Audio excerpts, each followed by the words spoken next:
Good morning friends. तो मैं अभिजीत कुमार दुबे समृद्धिया इसके यूट्यूब चैनल पे आप सभी का हार्दिक स्वागत करता हूं, अभिनंदन करता हूं।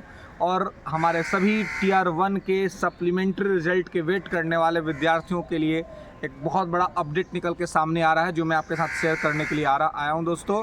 कि सप्लीमेंट्री रिजल्ट पर जो है सो सरकार विचार कर रही है, आयोग विचार कर रहा है।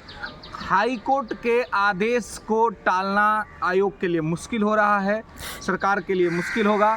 इसलिए इस पर कल हमने एक बातचीत की थी कि भाई इस हाई कोर्ट का आदेश मानना सरकार के लिए हो सकता है, पड़ सकता है भारी। तो अभी जैसा कि हमने कल बताया था आपको कि टीआर 1 का ये टीआर 3 का एग्ज़ाम चल रहा था। 19 से लेकर के 22 तक तो टीआर 1 का एग्ज़ाम ही चल रहा था, टीआर 3 का एग्ज़ाम चल था, री एग्ज़ाम जो था ये चल रहा था। तो इसमें आयोग पूरा इन्वॉल्व था। तो जो इंटरनल जो इन्फॉर्मेशंस निकल के सामने रही कि अब जो है वो इसके लिए काम कर रहा है, आयोग जो है सो इस पर विचार कर रहा है कि किस तरीके से हम जो है सो हाई कोर्ट के वर्डिक्ट को इम्प्लीमेंट करेंगे। जैसा कि आपको पता है कि जो हाई कोर्ट का जो वर्डिक्ट है, हाई कोर्ट का जो आदेश है, वो आदेश 151/24 वाले केस में है, जिस 1151/24 वाले में केस में ये फैसला आया है, जिसमें 1 to 5 वालों के लिए केवल है। तो ये आप ध्यान रखें कि जो रिजल्ट सप्लीमेंट्री का आएगा 1 to 5 वालों के लिए केवल आएगा, बाकियों के लिए अभी जो है सो इसमें नहीं है। बाकी पिटिशन चल रहा है, लेकिन 1 to 5 वालों का आ जाएगा तो बाकियों का भी आएगा ही आएगा।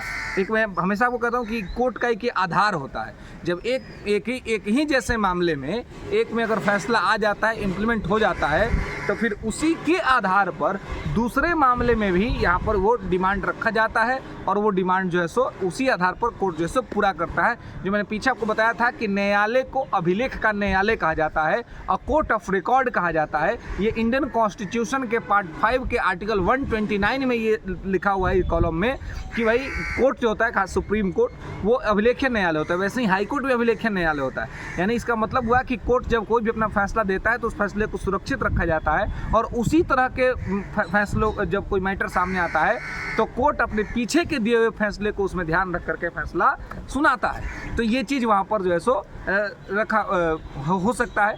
तो अभी केवल 1 to 5 के लिए, और मैं लगातार इस बात का आवाज़ उठा रहा हूँ और मेरा ये सरकार से निवेदन है, आयोग से निवेदन है कि भाई देखिए, आप जो है वो 1 to 5 के लिए तो उसमें आ रहा है, लेकिन आप सबके लिए दीजिए, क्योंकि सीट सब जगह पर खाली है ना।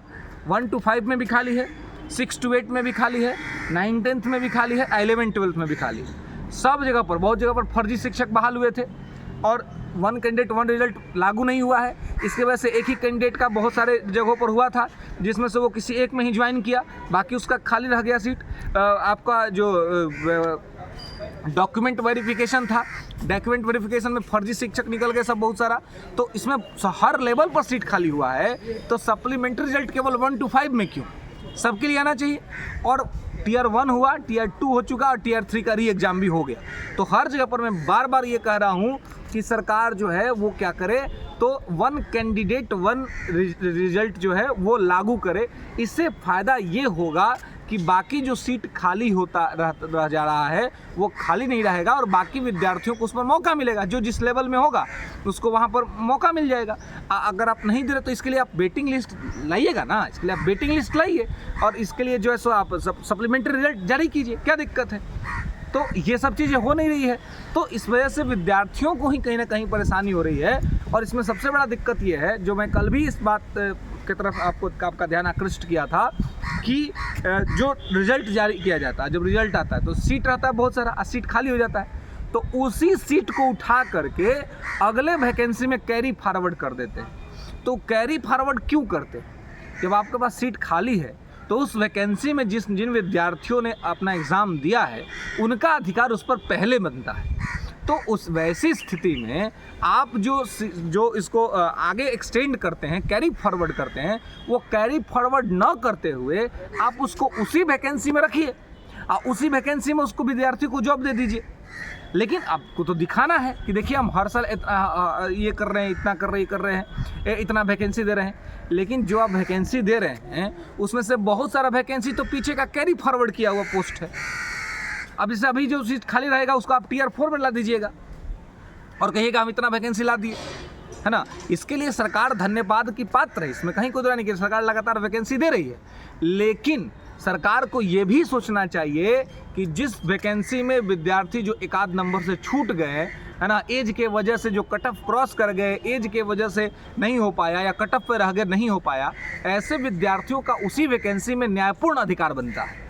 तो जबकि आपका सीट खाली रह गया, अगर सीट खाली नहीं रहता तो कोई बात नहीं रहता। इसलिए सप्लीमेंट्री रिजल्ट जारी करना अनिवार्य है।